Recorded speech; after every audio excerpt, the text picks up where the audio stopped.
मोहतरम साथियों, एडवोकेट अब्दुल हकीम चांडियो पंहिंजे मज़लूमनि जी आवाज़ यूट्यूब चैनल में अवां सां मुखातिब आहियां। साथियों, मुल्क उहे तरक्की कंदा आहिनि जिन मुल्कनि में इदारा सरकार वटि हूंदा आहिनि। उते ग़रीबनि जो इस्तेसाल न थींदो आहे, मुलाज़िमनि जो इस्तेसाल न थींदो आहे, ऐं उते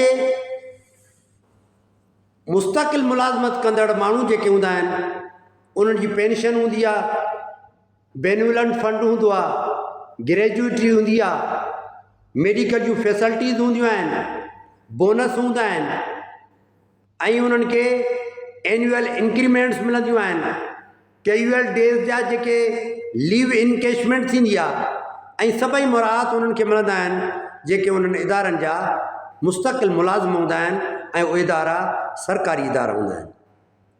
पर ग़ुलाम क़ौमूं, बर्बाद क़ौमूं, मफ़लूज क़ौमूं, करप्ट क़ौमूं, करप्ट समाज, पैसनि जे बुनियादनि ते जीअण वारा, लालच ऐं हवस में मुब्तला, ग़लीज़ ज़हनियत रखण वारा समाज, जिते सभु वसीला महदूद हथनि में हुजनि, जिते सभई वसीलनि ते क़ाबिज़ मख़सूस क़ुवतूं हुजनि, जिते फ़ैसिला अवाम न पर उते मख़सूस क्लास जा मख़सूस माण्हू करनि, त उहे समाज, उहे मुआशरा इस्तेसाल जे बुनियादनि ते इस्तवार हूंदा आहिनि ऐं उहे समाज तरक़ी जे बजाए तनज़ुल जो शिकार थींदा आहिनि।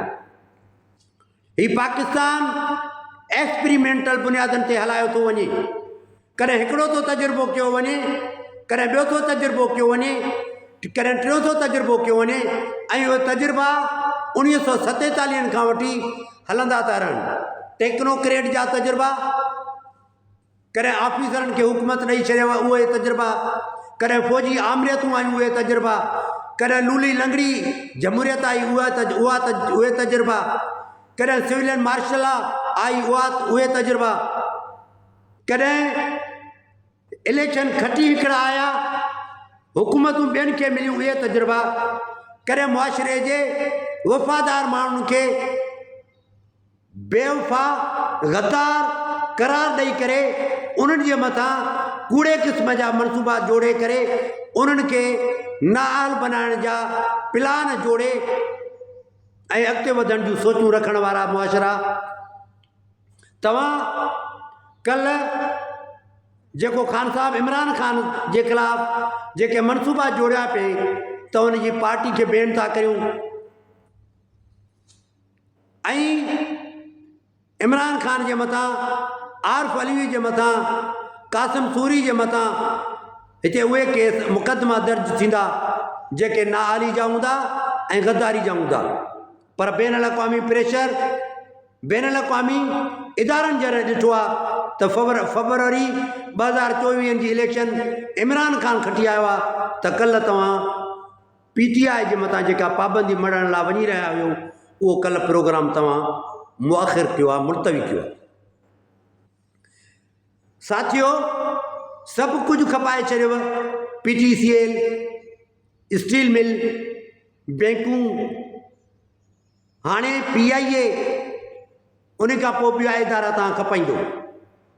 हाणे बाक़ी तव्हां वटि ओगरा ऑयल गैस रेगुलेटरी अथॉरिटी, जिते पेट्रोल ऐं डीज़ल जी क़ीमतूं या गासलेट जूं क़ीमतूं जेके तय थींदियूं आहिनि उहे बि तव्हां हाणे मार्केट में तव्हां ऑयल कंपनियुनि खे था ॾियो त उहे रेट मुक़ररु कंदियूं। सुभाणे उन्हनि जी मर्ज़ी आहे त जेकी बि रेट मुक़ररु कनि उन्हनि जी मर्ज़ी आहे।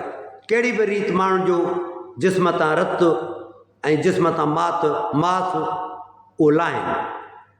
तव्हांजी सरकार, नवाज़ शरीफ़ जी सरकार, शहबाज़ शरीफ़ जी सरकार, आसिफ ज़रदारी जी सरकार नाकाम सरकार आहे ऐं सिंध जी सरकार नाकाम सरकार आहे। असां तव्हांखे नथा मञूं।